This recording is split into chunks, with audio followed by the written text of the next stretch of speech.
दोस्तों आज की इस वीडियो में मैं आपको अफ्रीका महाद्वीप का नक्शा समझाऊंगा। जी हाँ, इट्स टाइम फॉर अफ्रीका। दोस्तों अफ्रीका महाद्वीप दुनिया के लिए एक संदूक के जैसा है। संदूक का मतलब समझते हैं जिसमें बहुत से हीरे जवाहरात भरे हुए होते हैं। वैसे ही अफ्रीका की जो धरती है उसमें बहुत से खनिज गड़े हुए हैं। सोना, चांदी, तांबा, लोहा, हीरे, क्या नहीं है वहाँ पे, जो भी आप नाम लो सब कुछ आपको मिलेगा। तरह तरह की मिट्टियाँ हैं वहाँ पे, बहुत अच्छी भौगोलिक स्थिति है। लेकिन हाल वही है जैसे हमारे झारखंड, बिहार और छत्तीसगढ़ का है। कहने का अर्थ यह है कि इन इलाकों में खनिज बहुत ज़्यादा पाए जाते हैं, बहुत अच्छी मात्रा में पाए जाते हैं, लेकिन उसके बावजूद यहाँ के लोगों का कोई फ़ायदा नहीं होता। आपको पता है राजनीति जो है सब कुछ खा जाती है। वही हाल अफ्रीका के साथ है। मैं ये नहीं कहूँगा कि सारे अफ्रीका का यही हाल है, लेकिन अफ्रीका के कुछ हिस्से हैं जैसे कि पश्चिमी अफ्रीका का जो हिस्सा है वहाँ पे खनिज होते हुए भी वहाँ के लोग बहुत परेशान हैं। इसी तरीके से कुछ हिस्से बहुत ही अच्छे हैं, जैसे कि आप साउथ अफ्रीका की बात करो तो वहाँ पे बहुत तरक्की भी हुई है। तो मिला जुला सा हिसाब चल रहा है। जैसे भारत में है, भारत के कुछ हिस्से बहुत फले फूले हैं तो कुछ हिस्से बहुत पीछे भी रह गए हैं। तो इसी को ध्यान में रखते हुए आज मैं आपको अफ्रीका के सारे देश बताऊंगा, उनकी स्थिति बताऊंगा और उनकी भौगोलिक विशेषताओं को बताने की कोशिश भी करूंगा। दोस्तों अफ्रीका महाद्वीप में मुख्य भूमि में तो देश हैं ही, साथ ही द्वीपीय देश भी आपको नजर आएंगे। यहाँ पे एक बड़ा सा द्वीप आपको नजर आएगा, ये भी है, छोटे मोटे द्वीप भी हैं, ये सब देश हैं। इसके अलावा ये मेन भूमि तो है ही है। तो दोनों तरीके के देश हैं यहाँ पे। अगर गिनती की बात की जाए तो पूरे अफ्रीका महाद्वीप में तकरीबन 54 से लेके 56 तक देश हैं। अब आप कहोगे कि मैंने 54 से 56 क्यों कहा। देखिए आज की अगर आप बात करोगे तो आपको 54 देश मिलेंगे, लेकिन क्या है कि ये भूमि बहुत बड़ी है और साथ ही लोग भी यहाँ पे बहुत रहते हैं। तो यहाँ पे जो सीमाएं हैं उनका बदलाव होता रहता है। देशों की जो स्थिति है वो थोड़ी बहुत बदलती रहती है, इसलिए आपको 54 से 56 के बीच में एक स्टैंडर्ड नंबर मिल जाता है। 54 से 56 देश हैं। किसी और महाद्वीप के मुकाबले ये नंबर बहुत ही ज़्यादा है। तो अगर आपसे कोई पूछता है कि सबसे ज़्यादा देश कौन से महाद्वीप में हैं तो आप लिखेंगे अफ्रीका महाद्वीप में। अगर अफ्रीका महाद्वीप की भौगोलिक स्थिति के बारे में बात की जाए तो ये एक ऐसा महाद्वीप है जो पूर्वी हिस्से में, पश्चिमी हिस्से में, उत्तरी हिस्से में और दक्षिणी हिस्से में हर जगह आता है। अगर आप एक प्रधान देशांतर रेखा बीचों बीच खींचोगे तो पूर्वी हिस्से में एक बड़ा हिस्सा आपको नजर आएगा अफ्रीका का, वहीं पश्चिमी हिस्से में भी एक बड़ा हिस्सा नजर आएगा। भूमध्य रेखा खींचोगे तो उत्तरी हिस्से में लगभग आधा अफ्रीका आता है और दक्षिणी हिस्से में भी लगभग आधा अफ्रीका आता है। तो आप कह सकते हो कि अफ्रीका इज एवरीवेयर, यानी कि अफ्रीका तकरीबन हर जगह पर है।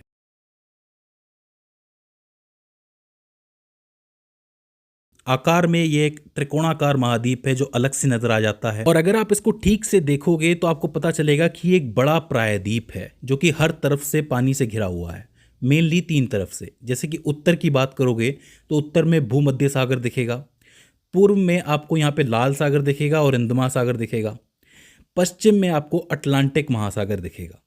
हालांकि अगर आप दक्षिणी हिस्से में भी देखोगे तो यहाँ पे दक्षिणी महासागर भी आपको नजर आएगा। तो आप ये कह सकते हो कि हर जगह से, हर दिशा से जो अफ्रीका है वो पानी से घिरा हुआ है। मैं आपको बता दूं कि अफ्रीका महाद्वीप में कई भौगोलिक विशेषताएं हैं। उदाहरण के लिए पर्वत की अगर बात करें तो यहाँ पे एक बहुत बड़ी पर्वत श्रृंखला है, एटलस पर्वत श्रृंखला, जिसको अटलास पर्वत श्रृंखला भी कहते हैं, जो कि उत्तर पश्चिम हिस्से में फैली हुई है, इस हिस्से के अंदर फैली हुई है। काफी लंबी पर्वत श्रृंखला है, इंपॉर्टेंट है। वहीं दक्षिणी हिस्से में आप देखोगे तो आपको ड्राकेंसबर्ग पर्वत श्रृंखला नजर आएगी जो कि दक्षिणी हिस्से में फैली हुई है। ड्राकेंसबर्ग पर्वत श्रृंखला, जब हम इसकी पर्वत पढ़ेंगे तो इसको हम जरूर पढ़ने वाले हैं। अगर आप नदियों की बात करोगे तो दुनिया की सबसे बड़ी नदी नील नदी भी इसी महाद्वीप के अंदर बहती है, जो कि इस तरीके से गुजरती है। इसी के साथ कांगो नदी, जो कि अफ्रीका की दूसरी सबसे लंबी नदी है, वो भी यहाँ पे गुजरती है। और यहाँ पे एक बहुत बड़ी झील भी है जिसका नाम है विक्टोरिया झील। ये तीनों के तीनों नाम जो हैं इनसे सवाल बनता है, नील नदी, कांगो नदी और विक्टोरिया झील। कांगो नदी के बारे में मैं आपको बताऊंगा अभी कि कांगो देश को इसने किस तरीके से बांटा हुआ है, तो इसको आपको याद रखना है। इसके अलावा जो दुनिया का सबसे बड़ा रेगिस्तान है, जिसको सहारा मरुस्थल या फिर सहारा रेगिस्तान कहा जाता है, ये भी अफ्रीका के अंदर ही स्थित है। यहाँ बहुत से वर्षावन आपको मिल जाएंगे, मैग्रोव के दलदल आपको मिल जाएंगे। खनिज संपदा की बात करोगे तो सोना, हीरा, तांबा, यूरेनियम, ये सब प्रचुर मात्रा में अफ्रीका में मौजूद है। तो कुल मिला के भौगोलिक दृष्टि से भरा हुआ यह महाद्वीप, जब हम इसको पढ़ेंगे तो बहुत मजा आने वाला है। फिलहाल आज की इस वीडियो में मैं आपको अफ्रीका के 54 से 56 देश याद करवाने की कोशिश करूंगा कि उनकी स्थिति क्या है, जिससे कि आप जब उत्तर बनाने बैठेंगे, उत्तर लिखने बैठेंगे तो आपके दिमाग में रहे कि कौन सा देश कहाँ है। तो देखो यूं तो 54 से 56 देश हैं, एक साथ याद करने जाओगे तो बहुत दिक्कत हो जाएगी, लेकिन डरने की कोई बात ही नहीं है। इसको हम अलग अलग हिस्सों में तोड़ सकते हैं। देखिए अफ्रीका महाद्वीप को मैं 6 से 7 हिस्सों में तोड़ूंगा, उसमें थोड़े थोड़े देश आएंगे, इजीली याद हो जाएंगे। सबसे पहले ऊपर का हिस्सा देखेंगे, आपको बड़े बड़े देश नजर आएंगे। यहाँ पे उत्तरी परत की बात करते हैं। सबसे पहले पहली परत जो है उत्तरी परत है। उत्तरी परत में आपको 6 देश दिखेंगे। यहाँ से आ जाओ, इस तरफ से राइट साइड से गिनना शुरू करो। यहाँ आता है मिस्र, जिसको आप इजिप्ट भी कहते हो। इसके पास आता है लीबिया। यहाँ पे आपको छोटा सा टूनीशिया नज़र आएगा। इसके पास नज़र आएगा आपको अल्जीरिया, जो कि अफ्रीका महाद्वीप का सबसे बड़ा देश है, इसको याद रख लो। और इसके पास आपको नज़र आएगा मोरक्को, और मोरक्को के अंदर ही आपको छोटा सा पश्चिमी सहारा भी नज़र आएगा। पश्चिमी सहारा एक अलग देश है। तो मिस्र, लीबिया, टूनीशिया, अल्जीरिया, मोरक्को और पश्चिमी सहारा। फिर से याद कर लो, मिस्र, लीबिया, टूनीशिया, अल्जीरिया, मोरक्को और पश्चिमी सहारा। पहली लेयर खत्म, 6 देश हो जाते हैं। अब बात करते हैं दूसरी परत के बारे में। दूसरी परत भी इसके जस्ट नीचे आती है, जिसमें आपके 5 देश आते हैं। सबसे पहले यहाँ छोड़ा था हमने, यहीं से शुरू कर देते हैं। मॉरिटानिया, माली, नाइजर, चाड, सूडान। मॉरिटानिया, माली, नाइजर, चाड और सूडान। तो इस तरीके से 2 परतें हो जाती हैं, एक सबसे उत्तरी परत और एक दूसरी परत, जिसमें टोटल 11 देश हो जाते हैं। ऊपर वाली में 6 देश हैं, नीचे वाली में 5 देश हैं। यहाँ तक कोई दिक्कत है? नहीं होनी चाहिए, सिंपल है भैया, ऊपर के देश आसानी से याद हो जाएंगे। फिर से याद कर लो, ऊपरी परत में है मिस्र, लीबिया, टूनीशिया, अल्जीरिया, मोरक्को और पश्चिमी सहारा। और जो दूसरी परत है उसमें मॉरिटानिया, माली, नाइजर, चाड और सूडान। अब यहाँ से हम जंप मार के सीधा चलते हैं दक्षिणी हिस्से के अंदर, क्योंकि दक्षिणी हिस्सा याद करना आसान है। भाई अफ्रीका में सबसे फेमस क्या है? साउथ अफ्रीका है, दक्षिण अफ्रीका है। सबसे नीचे वाला हिस्सा आपको नज़र आ जाए, सीधा साउथ अफ्रीका लिख देना, कोई दिक्कत ही नहीं है, सोचने की ज़रूरत ही नहीं है। लेकिन हम लाइन से याद करते हैं। देखिए ये जो दक्षिणी हिस्सा है, इसमें टोटल 10 देश हैं, जिसमें से थोड़े बहुत बड़े देश हैं और थोड़े बहुत छोटे देश हैं। अगर बड़े देशों की बात की जाए तो आता है अंगोला। ये अंगोला आपको नज़र आएगा। नमीबिया, इसका नाम भी सुना होगा। सबसे नीचे साउथ अफ्रीका, दक्षिण अफ्रीका। बगल में 3 देश हैं, जाम्बिया, जिम्बाब्वे, बोत्सवाना। एक साथ याद हो जाएंगे, जाम्बिया, जिम्बाब्वे, बोत्सवाना। और यहाँ हो जाता है मोजाम्बिक। अगर आप गौर से देखोगे तो सेम से शब्द हैं, जाम्बिया, जिम्बाब्वे, मोजाम्बिक, सब में ज आ रहा है, तो इजीली याद हो जाएंगे एक साथ। इधर अंगोला, नमीबिया, दक्षिण अफ्रीका तो याद रहेगा ही, और ये बोत्सवाना। यहाँ पे 3 छोटे देश भी हैं, जैसे ये छोटा सा देश नज़र आएगा साउथ अफ्रीका में ही, इसको हम कहेंगे लोसोथो। बगल में आपको स्वाजीलैंड नजर आएगा, और ये छोटा सा देश मालावी नजर आएगा। देखो लेसोथो और स्वाजीलैंड की जो स्थिति है वो दक्षिण अफ्रीका के अंदर ही है, दोनों ही दक्षिण अफ्रीका के अंदर हैं, अलग से देश हैं, और बाहर जो है वो मालावी है। तो इस तरीके से ये 10 देश हो जाते हैं। फिर से बता देता हूँ, अंगोला, नमीबिया, दक्षिण अफ्रीका, जाम्बिया, जिम्बाब्वे, बोत्सवाना, यहाँ पे बसता है मोजाम्बिक, और यहाँ पे 3 देश छोटे से, लेसोथो, स्वाजीलैंड और मालावी। तो ये पूरा दक्षिणी हिस्सा हो जाता है। उत्तर में 2 परत हो गई, 2 लेयर हो गई, नीचे दक्षिण में 1 लेयर हो जाती है। टोटल कितने देश हो गए? 22 देश तो वैसे ही पूरे हो गए, कोई दिक्कत ही नहीं है। यहाँ 3 हिस्से तो हो गए, अब 3 हिस्से और बचते हैं। सबसे पहले हम चलते हैं पूर्व की तरफ, पूर्व अफ्रीका। इसमें तकरीबन 11 देश हैं। सूडान के नीचे आपको दक्षिण सूडान नजर आएगा। दक्षिण Sudan, Ethiopia, Eritrea, Uganda, Kenya, Somalia और तंजानिया, ये बड़े देश है। फिर से याद कर लो, सूडान के नीचे है दक्षिण सूडान, और यहाँ पे इथोपिया और कोने में इरित्रिया। नीचे है युगांडा, केनिया और सोमालिया। यहाँ पे बिल्कुल नीचे एक देश बचता है जिसको तंजानिया कहते हैं। तंजानिया काफ़ी बड़ा है, तो ये बड़े देश हो जाते हैं।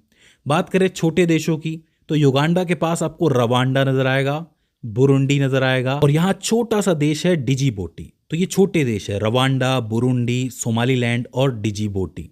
बड़े देश कौन कौन से हैं? दक्षिण सूडान, इथोपिया, इरित्रिया, ये ऊपर हो गए। नीचे युगांडा, केनिया और सोमालिया, और सबसे नीचे तंजानिया, और छोटे देश ये 4 हो जाते हैं। तो इस तरीके से पूर्वी अफ्रीका में 11 देश हो जाते हैं। एक बार प्रैक्टिस करोगे तो ज़रूर याद हो जाएगा। दक्षिण Sudan, Ethiopia, Eritrea, Uganda, Kenya, Somalia, नीचे तंजानिया, यहाँ पे 4 छोटे देश, रवांडा, बुरुंडी, सोमालीलैंड, डिजिबोटी। तो ये पूर्वी अफ्रीका हो जाता है। पूर्वी अफ्रीका से चलते हैं हम मध्य अफ्रीका की तरफ, यानी कि इसी के पास में ये मध्य अफ्रीका नज़र आएगा। मध्य अफ्रीका 6 देशों से बना हुआ है। सबसे पहले आता है कॉन्गो। अब देखो कॉन्गो 2 हिस्सों में बटा हुआ है। पहला है कॉन्गो लोकतांत्रिक गणराज्य, ये बड़ा सा देश आपको नजर आएगा। इसके पास बहती है कॉन्गो नदी, मैंने कहा था ना कॉन्गो नदी बहती है। और कॉन्गो नदी के पास आपको नजर आएगा कॉन्गो गणराज्य। देखो दोनों में फर्क है, एक है कॉन्गो लोकतांत्रिक गणराज्य और एक है कॉन्गो गणराज्य। दोनों के बीच में कौन बह रहा है? कॉन्गो नदी बह रही है। यहाँ पे आपको मध्य अफ्रीकन गणराज्य नजर आएगा, यहाँ पे छोटा सा, ये कैमरून है, ये है गबोन, और यहाँ पे छोटा सा देश भूमध्य रेखीय गिनी नजर आएगा। इसका नाम भूमध्य रेखीय गिनी इसलिए पड़ा है कि वैसे तो इसका नाम गिनी है, लेकिन ये भूमध्य रेखा पे पड़ती है, भूमध्य रेखा यहीं से गुजरती है, इसलिए इसको भूमध्य रेखीय गिनी कहा जाएगा। छोटा सा देश है। तो कॉन्गो तो वैसे याद रह जाएंगे, 2 कॉन्गो हो जाते हैं, एक है कॉन्गो लोकतांत्रिक गणराज्य और एक है कॉन्गो गणराज्य। दोनों के बीच में नदी बहती है, दोनों को अलग करती है। इसके पास मध्य अफ्रीकन गणराज्य वैसे याद रह जाएगा। यहाँ पे बस कैमरून और गबोन याद रखना है और छोटा सा गिनी याद रखना है। तो टोटल कितने हो गए? 6 देश हो गए। यहाँ पे एक इंटरेस्टिंग बात मैं आपको बताता हूँ कि ये जो कॉन्गो लोकतांत्रिक गणराज्य आपको दिख रहा है, ये वाला देश, इसमें बहुत सी राजनीतिक अस्थिरता है। मतलब यहाँ की राजनीति काफ़ी अस्थिर है, लेकिन यहाँ पे खनिज संपदा बहुत ज़्यादा पाई जाती है। अब आपको पता है कि खनिज जहाँ पे ज़्यादा हो, जैसे तेल ज़्यादा हो, खनिज ज़्यादा हो, हीरे ज़्यादा हो, सोना ज़्यादा हो, तो राजनीतिक अस्थिरता आना तो बनता ही। आप जानते हैं, इतना तो आप समझते ही हैं। तो ये मध्य अफ्रीका हो जाता है। मध्य अफ्रीका में टोटल 6 देश हो जाते हैं। तो अब कौन सा हिस्सा बचता है? पश्चिमी अफ्रीका बचता है, यानी कि वेस्ट अफ्रीका। वेस्ट अफ्रीका के बारे में मैं आपको बता दूं कि यहाँ पे गरीब देश बहुत हैं, यहाँ की इकोनॉमी काफ़ी कमज़ोर है। यहाँ जो भारत से, पाकिस्तान से बहुत से ऐसे लोग हैं जो वर्किंग वीज़ा लेके वेस्ट अफ्रीका में जाके काम करते हैं, पैसा जमा करते हैं और फिर वापस आते हैं। आपको पता है कि बहुत से बेरोज़गार लोग यहाँ पे होते हैं, तो वो काम की तलाश में वहाँ जाते हैं। यहाँ पे तकरीबन 12 देश हैं, जिसमें से 9 बड़े हैं और जो 3 हैं वो छोटे हैं। सबसे पहले आता है नाइजीरिया, लाइन से याद हो जाएंगे। नाइजीरिया, उसके बगल में वेनिन, उसके बगल में टोगो। Nigeria, वेनिन, Togo. यहाँ पे आपको घाना नज़र आएगा। घाना के पास आपको बुर्किनो फासो नज़र आएगा। ये थोड़ा अजीब नाम है लेकिन याद हो जाएगा, बुर्किनो फासो। बुर्किनो फासो के पास आपको आइवरी कोस्ट नज़र आएगा। आइवरी कोस्ट एक पुराना नाम है, नया नाम है इसका कोत दिवार। इसको याद रख लो, कोत दिवार सवाल बन सकता है। आइवरी कोस्ट और कोत दिवार एक ही है। इसके पास में आपको लाइबेरिया नज़र आएगा, गिनी नज़र आएगा, सेनेगल नज़र आएगा। लाइबेरिया, गिनी, सेनेगल। तो ये 9 देश तो बड़े हो जाते हैं। छोटे देश कौन कौन से हैं? सिएरा लियोन, यहाँ पे सिएरा लियोन आपको छोटा सा नज़र आएगा।